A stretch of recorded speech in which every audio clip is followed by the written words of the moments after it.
guest today. His name is Duke. And Mrs. Donnelly, where are we? We are in Youngstown at one of our community business sponsors this year for One District, One Book, Lakeside Quarter Horses. Yes. Oh, I thought we would read a chapter here, if that's okay today. Absolutely. With Duke, with our friend Duke. For sure. Oh, you know what though, Mrs. Donnelly? I have to go double check what pages we're on. So let me leave this here, and Yes. we'll be right back. Sounds very good. I need to go find Mrs. Zielinski because she's been a little while.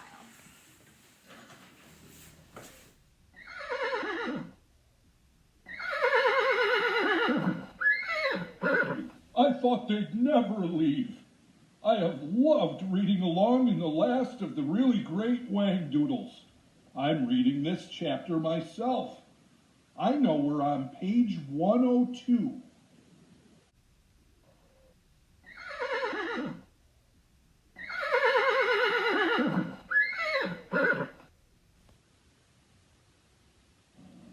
They rested for a half hour.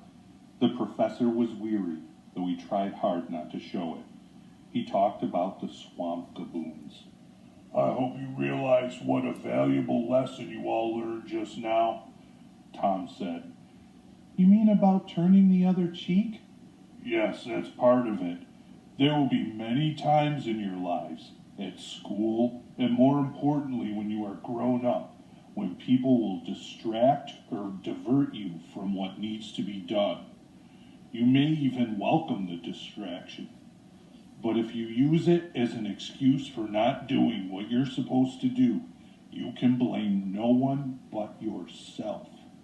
If you truly wish to accomplish something, you should allow nothing to stop you, and chances are you'll succeed. The professor leaned back against the mountain and took a deep breath. You see, the gaboon's words won't hurt you, once you resolve not to let them. They hurt a bit, Lindy confessed in a small voice. Yes, but when you remembered your main purpose, you were able to put aside your feelings and concentrate on the important issues. He mopped his brow. I think we should try to push on. Then they followed him as he slowly and laboriously climbed the steep and narrow path. The children shuddered as they looked down at the ground hundreds of feet below. The professor began to act in a way that was very unlike him.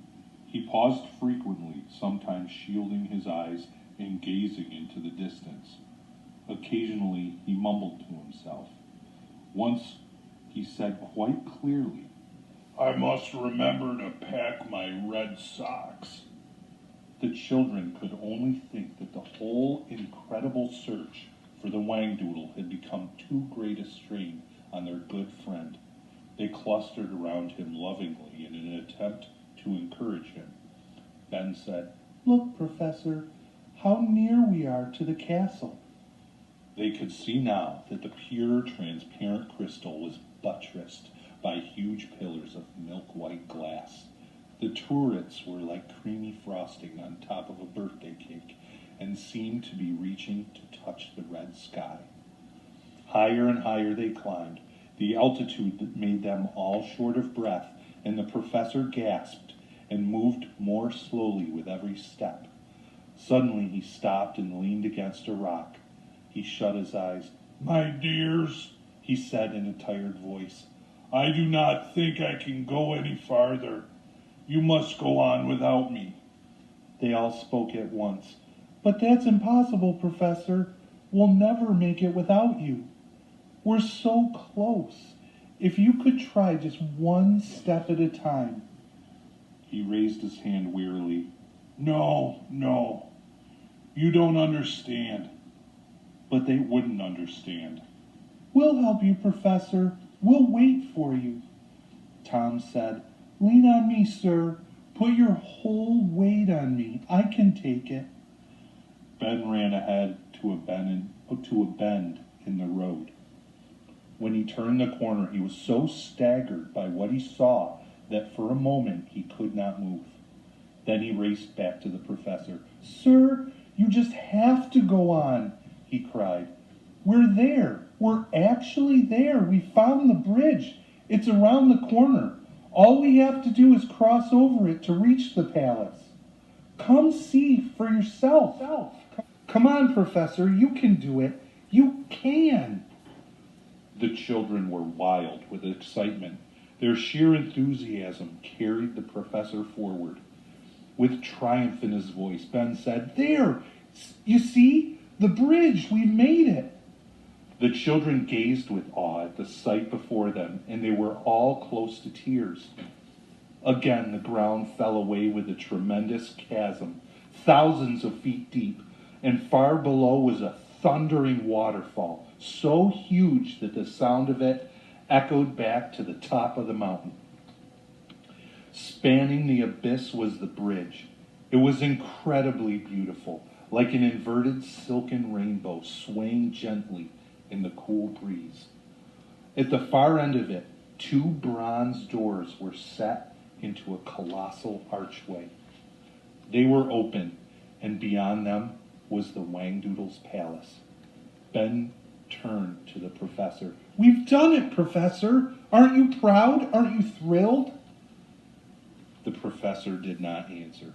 He was staring at the palace with intense concentration. He sat down on a nearby rock and put his head in his hands. In all the weeks the children had known him, they had never seen him so dispirited. They gathered around him. He raised his head and looked at them for a long moment. Then he said, "You are going to have to do something for me which I know you will not want to do. But there must be no argument about it. I want you to go on to the palace by yourselves. Listen to me," he said firmly as they started to protest. "When I first conceived of the idea of trying to reach the Wangdoodle, I realized only too well that I might fail. I was too old, too set in my thought patterns. Then the 3 of you came along. I hoped that, through you, I might reawaken my younger part of my mind, the imagination that has been shut down for so many years. In other words, if your eyes could see it, perhaps mine could see it too." The professor's voice broke. "I must tell you," he continued, "that the closer we've come to the Wangdoodle, the harder it's been for me to keep up with you. This last part of our journey has been almost impossible for me." "But we wouldn't be here if it weren't for you," Tom burst out. "We didn't help you. It was the other way around. You helped us. You made it all possible." Ben said, "Only a little while ago you said that if you really try, then the chances are you'll succeed." The professor shut his eyes again. "I said the chances for success were good. I didn't say they were 100% certain. One must always take into account the possibility of failure." Ben spoke desperately. "But how can you say that, Professor? All you have to do is cross the bridge." The professor smiled sadly. "I must tell you, I cannot see the bridge." "What do you mean?" Tom was aghast. "Of course you can see it. You can see the palace, can't you?" "Yes, I have always been able to see it, but seeing how to get to the palace is another matter. For me, the bridge just isn't there. Only the chasm." The boys fell silent.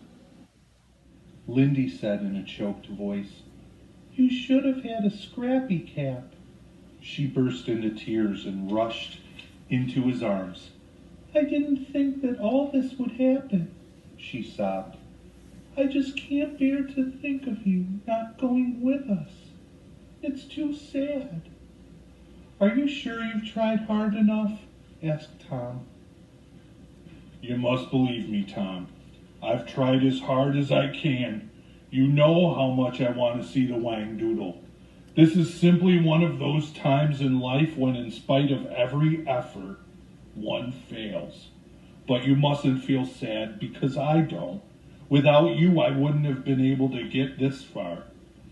Ben said determinedly, Professor, I don't care what you say. If you can't go, then I won't go either. Tom and Lindy agreed instantly. No, that's right. We won't go without you. The professor blinked hard and said, That's very dear and just like you. But you will go on, and I will tell you why. Because for me, it will be the next best thing to being there.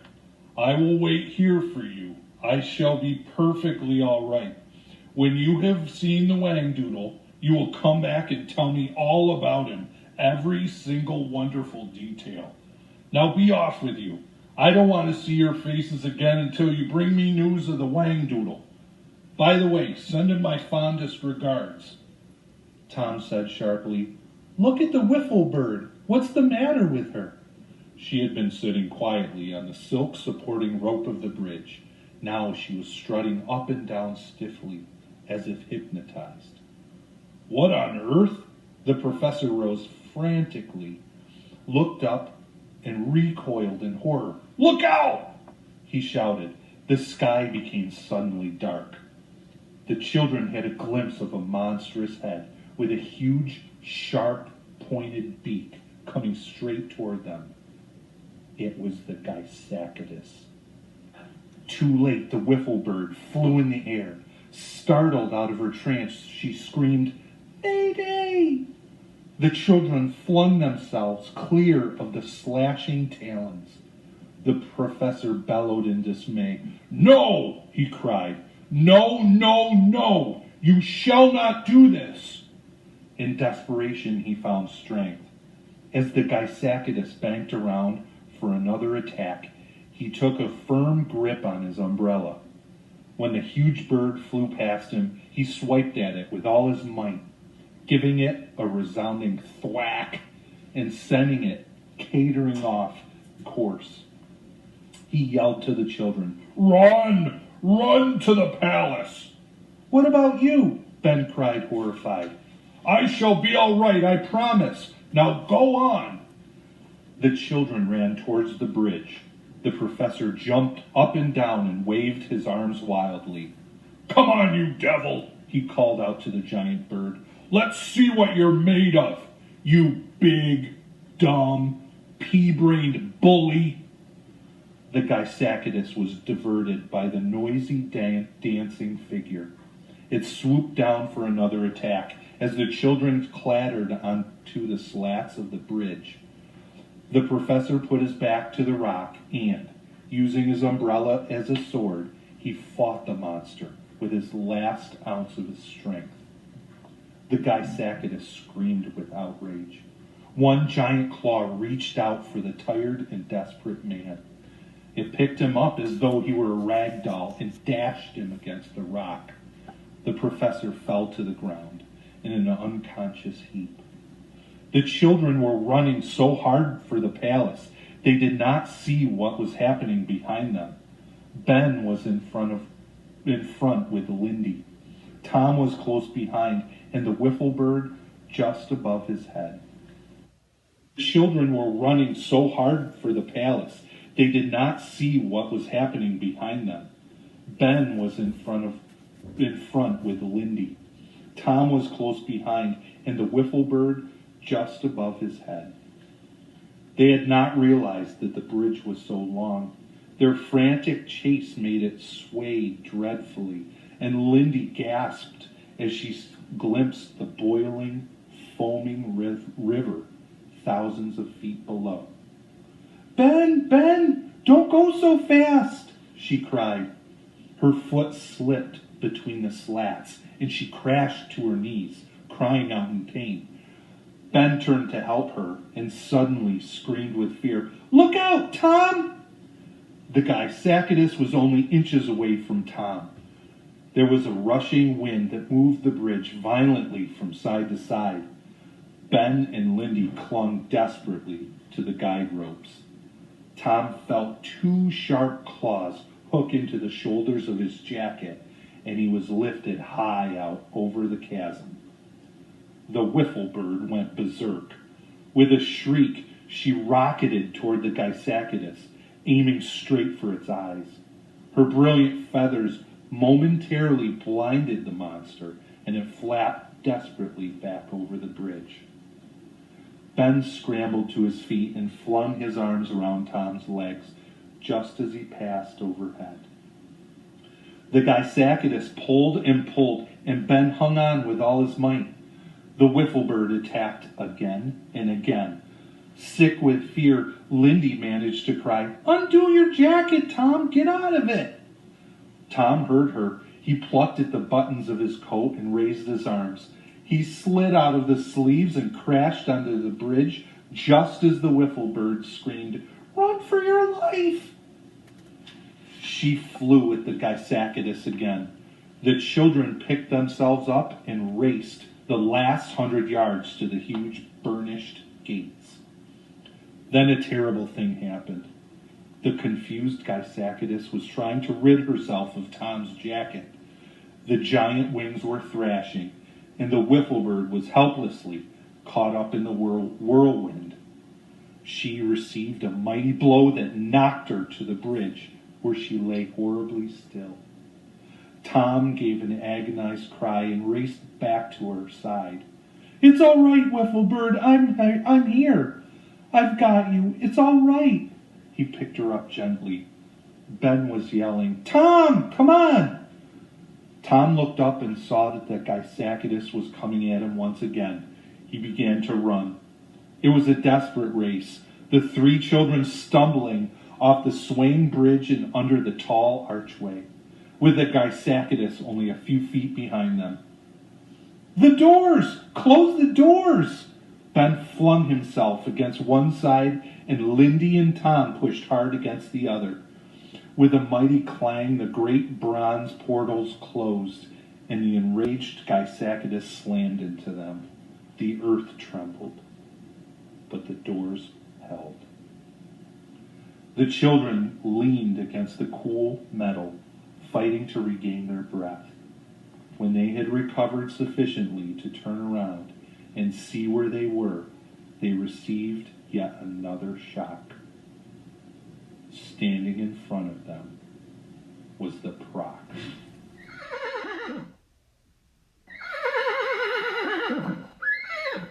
I can't wait to find out what happens next. I'm going to hide this book in my stall and finish reading it later. Shh. Don't tell Miss Zielinski.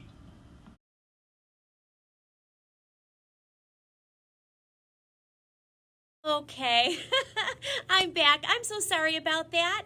Let me go ahead. I know what pages I need to read now, and I'll grab the book. Duke, do you know what happened to the book? The book is missing.